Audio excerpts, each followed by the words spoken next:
Hi, welcome everybody. All right, today we're going to be talking about short gains and how people find defects and loopholes to actually implement these short gains and kind of build a side hustle off of it. I wouldn't say profession because most people don't make professions out of these. Because when I think about short term gains in anything in the concept of time, I think about anything that was made under 5 years. And I also think about what people can consider a profitable amount of gains out of something. Because most people, when I describe these short term gains, I do talk about things that have not in per se been just like a 30-40% gain or 50 or anything like that, but have been multiples. But these things aren't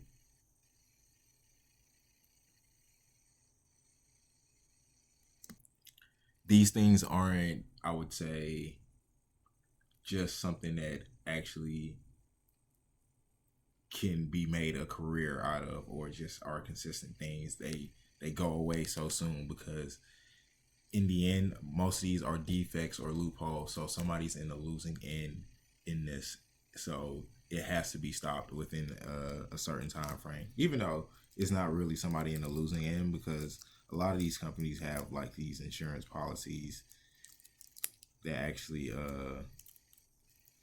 kind of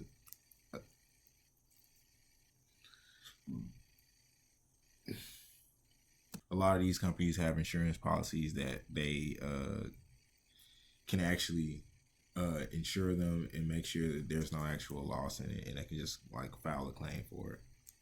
And in getting these short term gains, the two key factors in actually getting these are usually insider information and doing due diligence on companies' interfaces and systems when it comes to their online profile and really their online profile.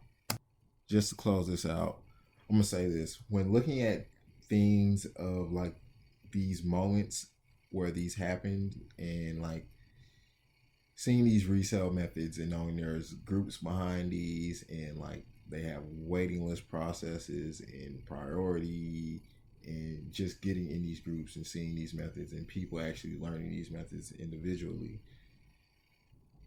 start learning the terminologies and knowing what to look for when you're actually just looking at things in your everyday life, especially online.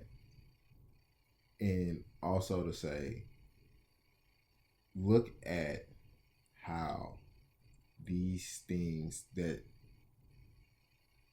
these companies set up as far as their interface can have defects in them. Here's two of the latest defects found in online shopping platforms. So Best Buy was offering a $25 gift card for free if you had Amazon Prime. People just loaded up on accounts because Amazon Prime allows first 30 days free.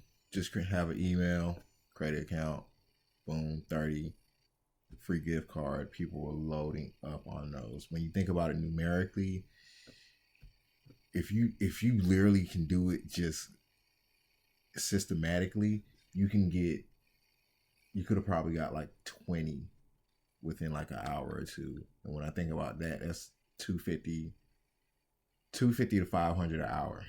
So literally that's what you want to look for, and you need to think about how these people thought about this systematically.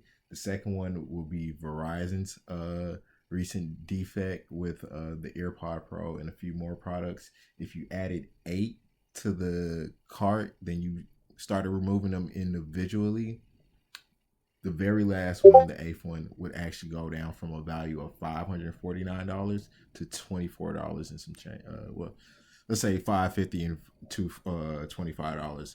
So if you were actually to break that down numerically and actually bust out that within an hour or two frame, actually just constantly just purchasing as many as you can, literally you would have made like 525 per profit. If you could at least did 2 to 3, literally you just came up on like 17. Well, let's say you really came up off like 1300. If you do a half off, you came up like 600-700. Literally 1 to 2 hours. If you can bust that out, literally if you went for a day, that'd be crazy. But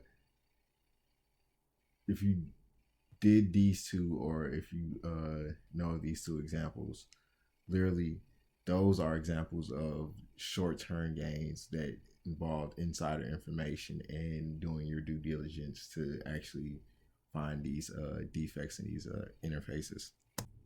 All right, let's talk about this in the aspect of cryptocurrency and just like the blockchain and digital space. So there have been examples of people who have had insider information and done their due diligence on like getting a short-term gain that was exponential in a short period of time. So for example, the Bored Ape NFT, around the time that they were introducing their coin and how people who own one got a certain amount of tokens when just by claiming them when the coin was being introduced, this one guy ended up seeing this loophole in this fractional contract share group of like specific NFTs that had Bored Apes and stuff like that, and like various other NFTs.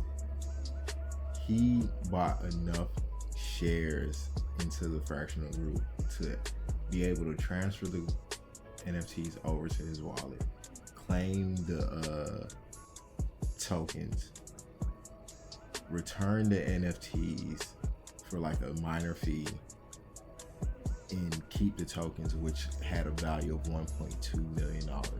And he did that play within no time, not even, I would say like around like a day's time. But the other, like, that's like somebody doing due diligence. But the other method of actually some type of insider information, a guy was able to make an investment in August 2020 of $8,000 into Shiba Inu and got some tokens. By the height of Shiba's all-time high, that same amount of tokens was evaluated at $5.7 billion. Just to even think about it, that amount of just increase within that time period, even if he couldn't liquidate the entire $5.7 billion, we all know he could liquidate enough to where it would probably be $1 billion. And $1 billion in 14 months is exceptionally good. All right, let's close this one out, and I'll catch you on the next one, which will be long-term gains.